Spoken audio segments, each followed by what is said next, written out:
கர்த்தருடைய பரிசுத்த நாமம் மகிமை உண்டாவதாக. இந்த நாளிலும் உங்கள் யாவரையும் பார்ப்பதில் மிகுந்த மகிழ்ச்சி அடைகிறேன். தொடர்ந்து தினமும் அவருடைய வார்த்தையை நாம் தியானிக்க இருக்கிறோம். அன்பான தெய்வ பிள்ளைகளே, நீங்கள் யாவரும் அடியனோடு இணைந்து கர்த்தருடைய வார்த்தையை கேட்கிறவர்கள் மாத்திரம் அல்ல, வேதம் சொல்கிறது அதன்படி நடக்கிறவர்களாயும் இருங்கள் என்று சொல்லுகிறது. அல்லேலூயா. ஆமா, தொடர்ந்து ஆண்டுடைய வார்த்தைகளை நாம் தியானிப்போம். கர்த்தர் உங்களை ஆசீர்வதிப்பாராக. இந்த நாட்கள்ல ஒரு 3 நாட்களில நம்ம பார்க்கிறோம், ஒரு 3 விதமான காரியங்களை குறித்து அல்லது 3 விதமான நபர்களை குறித்து நம்ம என்ன செய்ய போகிறோம். வேதத்தின் அடிப்படையில் இருந்து அவர்கள் தன் காலத்துல எப்படி இருந்தாங்க, அவங்க தங்களுடைய நாட்களில எப்படி தேவனோடு சஞ்சரித்தார்கள், தேவனோடு இருந்தார்கள், தேவனுக்கும் அவர்களுக்கும் உள்ள உறவு எப்படிப்பட்டது என்பதையெல்லாம் குறித்து நாம் தியானிக்க போகிறோம். அல்லேலூயா. கர்த்தர் உங்களை ஆசீர்வதிப்பாராக. கவனமாய் கர்த்தருடைய வார்த்தைக்கு நாம் செவி கொடுப்போம். கர்த்தர் உங்களை ஆசீர்வதிப்பார். ஆமென். தொடர்ந்து இந்த நாளில் முதலாவது தியானத்துக்காக நாம் எடுத்துக்கொள்ளுகிற நபர் பார்த்தீங்கன்னா, சங்கீதக்காரன் தாவீதை குறித்து நாம் என்ன செய்ய போகிறோம், பார்க்க போகிறோம்.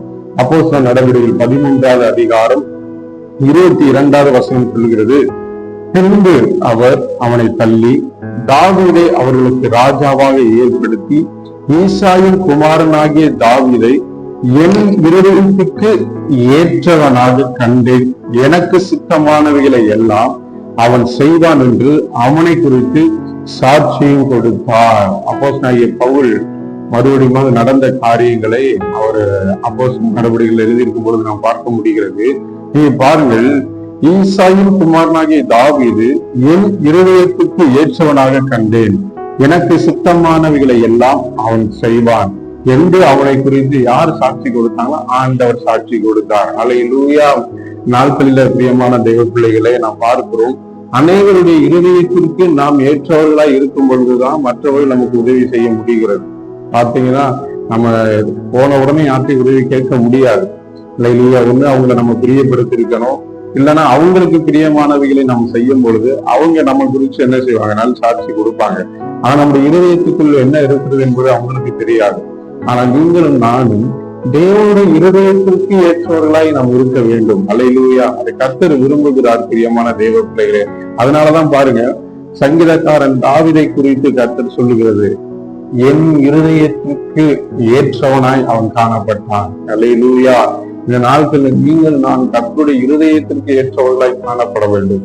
மற்றவர்களை பிரியப்படுத்துகிறது, மற்றவர்கள் கண் பார்க்க அவர்களுக்காக நம்ம என்ன செய்ய ஓடுகிறது, மற்றவர்கள் பார்க்கும் பொழுது நல்ல விஷயங்கள் செய்வது. அதனால அவங்களுடைய இருதயத்துல நம்ம போய் என்ன செய்யறோம், இடம் பிடிக்கணும்னு பார்க்கிறோம். அப்படி அல்ல. நம் தேவனுடைய இருதயத்திற்கு எப்படிப்பட்டவர்கள் என்பதை நீங்களும் நானும் குறித்து ஆராய்ந்து சோதித்து அறிந்து கொள்ள வேண்டும். அல்லேலூயா. கர்த்தர் இதைத்தான் நம்ம இடத்திலிருந்து எதிர்பார்க்கிறார். நாம் அவருடைய இருதயத்திற்கு ஏற்றவர்களாய் காணப்பட வேண்டும். மனுஷரை பிரியப்படுத்துகிறவர்களாய் காணப்படக்கூடாது. பாருங்க, எனக்கு சித்தமானவைகளை எல்லாம் அவன் செய்வான் என்று அவனை குறித்து கர்த்தர் சாட்சி கொடுத்தார்.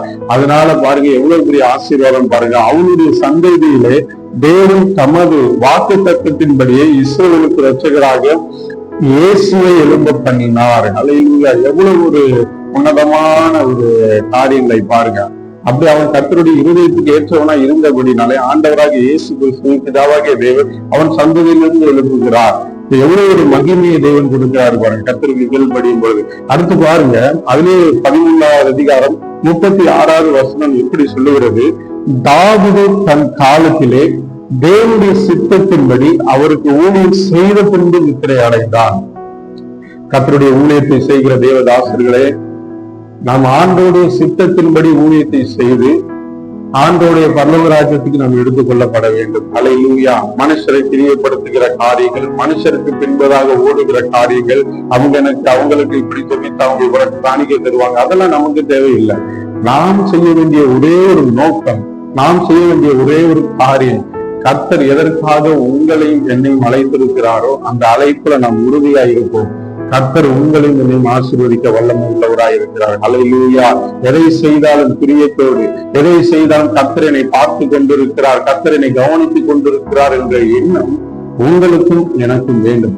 இப்படி நாம் செய்வோமானால் கர்த்தருடைய சித்தத்தை நாம் சுமந்து, கர்த்தருடைய பாரத்தை நாம் சுமந்து, இந்த தேசத்துல ஜனங்களுக்காக ஒருவருக்கொருவர் பரிந்து பேசி, ஒருவருக்கொருவர் ஜெபித்து, ஒருவர் பாரத்தை ஒருவர் சுமந்து இவ்விதமாய் கர்த்தருடைய நீதியை நிறைவேற்றும் பொழுது கர்த்தருடைய சித்தம் வெளிப்படுகிறது. அல்லேலூயா.